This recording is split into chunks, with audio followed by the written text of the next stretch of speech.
Għalu mill-ktib tal-Atti tal-Apostli. F'dak iż-żmien, Pietru qabad jitkellem u qal: Intom tafu b'dak li ġara mal-Ludija kollha? Ibda mill-Galileja wara li Ġwanni kien xandar il-Magħmudija? Tafu kif Alla kkonsagra lil Ġesu ta' Nażaret bl-Ispirtu Santu bil-qawwa? U kif dan Ġesu għadda jagħmel il-ġid u jfejjaq lil dawk kollha li kienu maħkuma mix-xitan għax Alla kien miegħu. U aħna xhud ta' dak kollu li hu għamel fl-art tal-Ludija u f'Ġerusalemm, tawh il-mewt billi dendluh mal-għoda tas-salib. Imma Alla għajmu mill-imwiet fit-tielet jum u għamel li hu jidher mhux lil kulħadd imma lix-xhieda li Alla għażel minn qabel lilna li miegħu kilna u xrobna wara l-qawmien tiegħu mill-imwiet. Lilna ordnalna biex inxandruh lill-poplu u nixhdu li dan u dak li Alla għamlu mħallef tal-ħajjin u tal-mejtin. Il-profeti kollha jiġdu għalih u jgħidu li kull min jemmen fih jaqla l-maħfra ta' dunubiet bis-saħħa ta' ismu. Dan hu l-jum li jagħmel il-mulej, ħanifirħu u nitennew fih Alleluja. Faħru lill-mulej għaliex hu tajjeb, għax għal dejjem it-tieba tiegħu. Ħajjgħidu li Iżrael għal dejjem it-tieba tiegħu. Dan hu l-jum li jagħmel il-mulej, ħanifirħu u nitennew fih Alleluja. Il-leminija tal-mulej il-fuq merfowa. Il-leminija tal-mulej għamlet ħwejjeġ ta' ħila. M'ammutx imma nibqa' ngħix u nħabbar l-emejjel tal-mulej. Dan hu l-jum li jagħmel il-mulej, ħanifirħu u nitennew fih Alleluja. Il-ġebla li warbu l-bennejja saret il-ġebla tax-xewka. Bis-saħħa tal-mulej seħdan ħaġa tal-għaġeb f'għajnejna. Dan hu l-jum li jagħmel il-mulej, ħanifirħu u nitennew fih Alleluja. Qari mill-Littra ta' San Pawlu Apostlu lil-Kolossin. Uti, jekk intom irxixtajtu ma' Kristu, fittxu l-ħwejjeġ tas-sema, fejn Kristu qiegħed fuq il-lemin ta' Alla. Għasbu fil-ħwejjeġ tas-sema, mhux f'dawk tal-art, għax intom mittu imma ħajjitkom immoħbija flimkien ma' Kristu f'Alla. Meta jidher Kristu li hu l-ħajja tagħkom, imbagħad intom ukoll tidhru flimkien miegħu fil-glorja. Alleluja, Alleluja. Il-ħaruf tal-Għid tagħna li hu Kristu u maqtul. Nagħmlu mela festa fil-mulej. Alleluja, Alleluja. Qari mill-Evanġelju skont San Ġwan.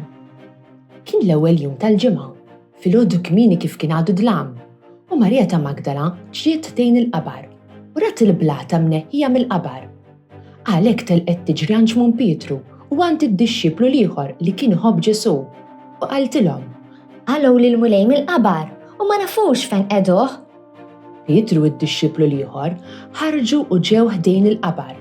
It-tnejn ġrew flimkien, imma d-dixxiplu ieħor ħaffef aktar minn Pietru u laħaq qablu ħdejn il-qabar, tbaxxa u ra l-faxex tal-għażel li mqiegħda hemm iżda ma daħalx. Imbagħad wasal warah xmun Pietru, daħal fil-qabar u ra l-faxex tal-għażel imqiegħda hemm u l-maktur li kien madwar rasu. Dan ma kienx mal-faxex imma mitwi u mqiegħed f'post għalih. Imbagħad id-dixxiplu ieħor li kien wasal l-ewwel ħdejn il-qabar daħal hu wkoll, ra u emmen. Sa dakinhar kienu għadhom ma fehmux l-Iskrittura li tgħid li kellu jqum mill-imwiet. Illum u lejt il-kbir, kif jistedinna llum is-salm ħanifirħu nitennew. Imma għaliex nifirħu fl-Għid? Mhux għax qed niċċelebraw ir-rebbija, il-figolli jew l-istaġun tal-fjuri? Illum qed niċċelebraw il-fatt li Ġesu qam mill-mewt. Il-ġimgħa l-oħra smajna r-rakkont tal-passjoni ta' Ġesu, meta Ġesu bata u miet fuq is-salib biex isalvana mid-dnubietna. Il-bnedmin tant kienu dimbu u għażlu li jitbedu minn Alla li kellu bżonn jibgħat lill-Ibnu biex isalvana u jreġġana lura għandu. U hekk għamel Ġesu. Ġesu seta' ħarab jew mar jistaħba x'imkien. Imma tant kien miġnun bil-imħabba għalina li ħalla lil min jaqbdu u jiġġalu jibati għal kull ma għamilna ħażin aħna. Meta miet fuq is-salib, Ġesu ħallas bħajtu stess biex jeqret id-dnubiet kollha li kienu qed jifirduna minn Alla. Ġesu qal 3 ijiem kien f'qabar, imbagħad seħħet ħaġa tassew stramba.